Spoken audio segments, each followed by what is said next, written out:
So in this video, I want to show you how to set claw settings or prong settings. We call them claw settings. They're raw gemstone settings, and they work great. They make beautiful jewelry, and they're not hard to do, but there is some work that you have to do to them. They come just like this. Like this is a post-earring setting. These are 1/2 inch prongs. We also make them in 1 inch prongs, and there's no extra charge for that. So you get to select what size prongs you want. And we have another video on sizing, about figuring out what size stone or what size prongs you need for what size stone. And I'm going to try and set this little stone and show you the basics. I don't know how perfect it'll be with a video camera in front of me, but I'm going to try and show you how to actually set the stones and hopefully make your life a whole lot easier. So on this stone, I'm looking for the flattest spot in the stone. Now, I don't generally do it, but you can put a little dab of glue, like E6000 or something, in the center of this. Set your stone and let it sit up. But, and a word of caution, it's not a great idea because some glues will react with some stones. This is a star sapphire. I probably wouldn't trust a glue on this star sapphire. But basically what you're going to do is you're going to just hold the stone in the center, and then you're going to take the prong and you're going to fold it up, and you're going to do it on this side, and then it gets a little tricky when you have to move it, adjust it. Just make sure your stone is set in there the way you want it. And then you want to round this one up. And if you want to, you can take them all the way over, which is probably the better way to do it. And your stone will kind of flop around while you're doing this.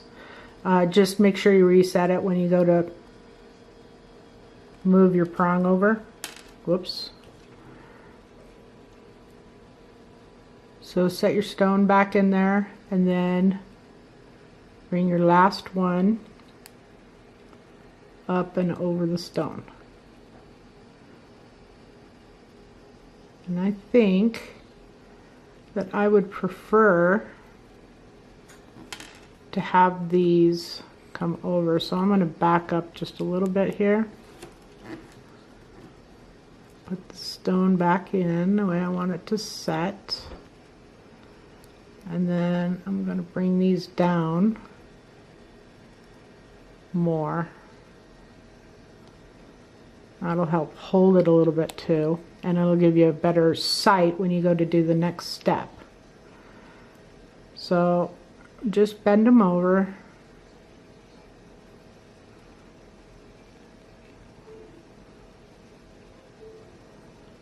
And of course you're not going to get all of them bent over completely, but as best you can.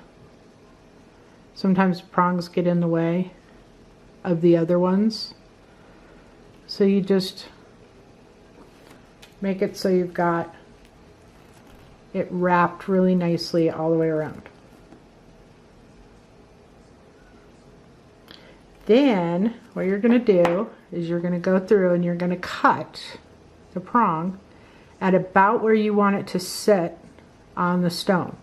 And you're thinking about aesthetics, obviously, how it's going to look, but you also want to think about the hold that you're going to get from it.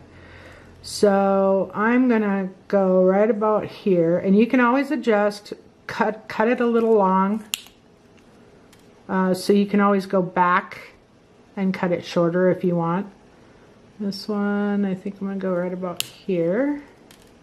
And the more you do this, the better feel you get for how long you want to cut them. And this one, we're going to go right about there. Okay, so then you have your, my stone's actually upside down, so I'm going to pull it out, turn it around, and set it back down in there. If I can get it in there.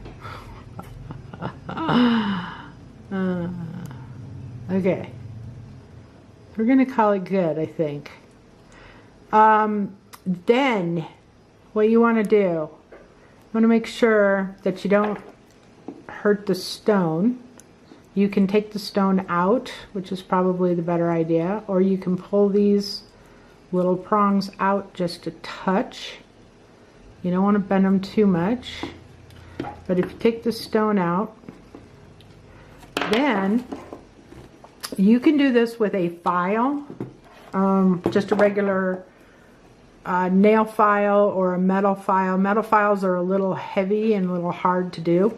What I like best is the Dremel, and I'm not going to do all these because it's going to be noisy, but actually I'm not even going to turn it on. But you just put this on and you want to grind the end. Oh, sorry. Okay, so Dremel. These are burr bits. You can kind of see, I think, the bit, and it's like a little cup. So you put that cup over the end and you grind that off, and it makes a nice smooth little edge for your prongs. So you're gonna do that. If you don't have a Dremel or you don't want to invest in one, I would recommend, if you're going to be doing them a lot, to invest in a Dremel. It's a fabulous little tool and you can do so much with it. This one has lasted me for years. It's about dead. I actually need to buy a new one. But go in, drill these ends, and then put your stone back in.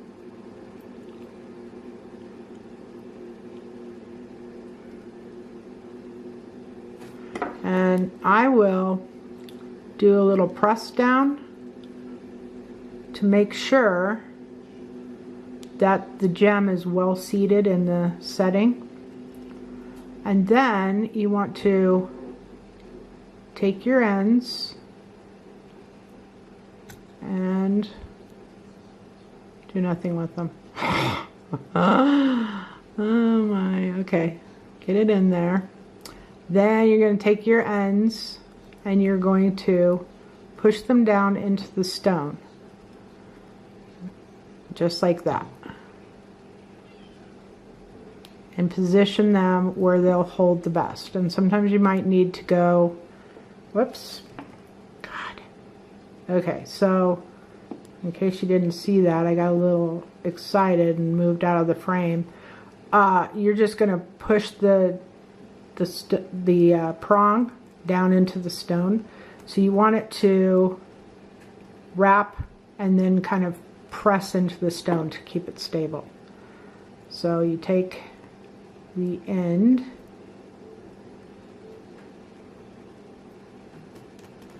and wrap that around and press it down in. And I would go around and try different angles so that you make sure that it gets good and set in there.